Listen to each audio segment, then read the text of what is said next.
thế nào, tim anh nôn nao cồn cào.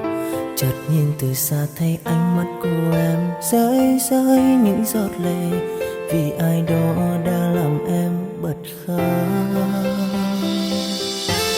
Vẫn ánh mắt thân quen, vẫn đứng đó chờ em. Khi thấy em bên người, lòng anh dường như tan nát.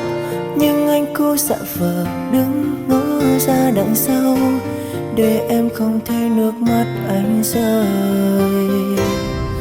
Tại vì anh quá ngốc đến thế, để sau một người yêu em, và người ấy không biết yêu quý trân trọng em. Vì em đang cần một vòng tay chở che những khi em buồn, chỉ có anh mới cảm nhận được điều đó.